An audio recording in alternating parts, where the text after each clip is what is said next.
جب رانی دن بھر کی محنت کے بعد تھکی ہاری گھر آتی ہے تو اس کے ابو اسے بتاتے ہیں کہ جاوید کے والد آئے تھے اور وہ چاہتے ہیں کہ رانی جاوید کے ساتھ وقت گزارے، اس کا خیال رکھے، اس کی دیکھ بھال کرے۔ رانی یہ بات سنتی ہی غصے سے رد عمل دیتی ہے اور کہتی ہے، ابا میں یہ ہرگز نہیں کر سکتی، اس سائے کے ساتھ میں کیسے وقت گزار سکتی ہوں، براہ کرم آپ انہیں انکار کر دیں۔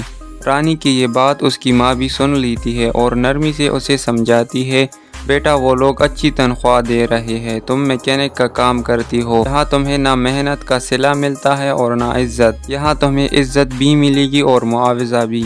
ہمیں فضا کے علاج کے لیے پیسوں کی سخت ضرورت ہے، تمہارے ابا کی بھی طبیعت خراب رہتی ہے اور گھر کا خرچہ بھی دن بدن بڑھ رہا ہے، تمہیں یہ نوکری ہر حال میں کرنی ہوگی تاکہ کچھ آسانی ہو جائے۔ رانی اپنی ماں کی مجبوری بھری باتیں سن کر خاموش ہو جاتی ہے، وہ جانتی ہے کہ گھر کے حالات واقعی بگڑ رہی ہے۔ تھوڑی دیر سوچنے کے بعد وہ کہتی ہے، ٹھیک ہے ابا، میں تیار ہوں یہ کام کرنے کے لیے۔ رانی کی ماں یہ سن کر بہت خوش ہوتی ہے، بیٹی کو گلے لگاتی ہے اور دعائیں دیتی ہے۔ اس کا باپ فوراً جاوید کے والد کو کال کرتا ہے اور بتاتا ہے، سر رانی مان گئی ہے، وہ کل سے آپ کی بیٹی کی خدمت کے لیے آ جائے گی۔ جاوید کے والد خوشی سے نہال ہو جاتے ہیں اور اپنے بیٹے جاوید سے کہتے ہیں، بیٹا تمہارے لیے ایک خوشخبری ہے، تمہاری دوست رانی کل سے تمہارے ساتھ وقت گزارے گی، تمہیں اب تنہا نہیں رہنا پڑے گا، وہ سارا دن تمہارے ساتھ رہے گی۔ جاوید یہ سنتی ہی خوشی سے اچھل پڑتا ہے اور کہتا ہے، ڈیڈ رانی میری سب سے اچھی دوست ہے، میں اس کے ساتھ بہت خوش رہتا ہوں۔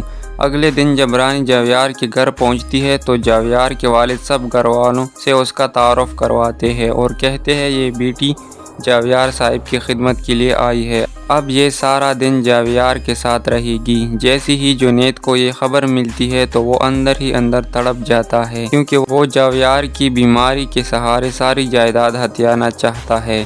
اسے ڈر ہوتا ہے کہ اگر رانی کی وجہ سے جاوید کی حالت بہتر ہو گئی تو اس کا سارا منصوبہ برباد ہو جائے گا۔ وہ رانی کو نفرت بھری نظروں سے دیکھتا ہے اور فیصلہ کرتا ہے کہ کسی بھی طرح اسے گھر سے بھگانا ہوگا۔ وہ اسے الگ الگ طریقوں سے ڈراتا ہے، دھمکاتا ہے اور کہتا ہے، میں تمہارے یہاں رہنا مشکل کر دوں گا، بہتر یہی ہے کہ تم خود ہی یہاں سے چلی جاؤ ورنہ نتائج برے ہوں گے۔ رانی اس کی باتوں سے خوفزدہ تو ضرور ہوتی ہے مگر ہمت نہیں ہارتی اور جواب دیتی ہے، میں تمہارے لیے نہیں جاوید کے لیے آئی ہوں، میں اس کی مدد کرنا چاہتی ہوں۔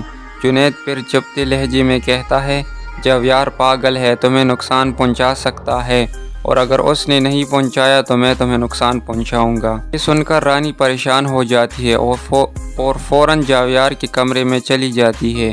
وہ جنید کی دھمکیوں سے خوفزدہ ہوتی ہے لیکن اس وقت جاوید اس کا ہاتھ پکڑ لیتا ہے اور معصوم لہجے میں پوچھتا ہے، رانی تم اداس کیوں ہو؟ رانی چونک جاتی ہے، گھبرا کر اپنا ہاتھ چھڑواتے ہوئے کہتی ہے، میرا ہاتھ چھوڑو پاگل۔ جیسے ہی جاوید یہ لفظ سنتا ہے وہ اچانک غصے میں آ جاتا ہے اور زور زور سے چیخنے لگتا ہے، میں پاگل نہیں ہوں۔ اس لمحے رانی کو احساس ہوتا ہے کہ جاوید کے اندر ابھی بہت کچھ ایسا چھپا ہے جس سے وہ واقف نہیں اور یہ نوکری شاید اتنی آسان نہیں جتنی اس نے سمجھی تھی۔ اب کہانی ایک نیا موڑ لینے والی ہے، کیا رانی جاوید کے دل تک پہنچ پائے گی؟ کیا وہ جنید کے جال سے بچ سکے گی؟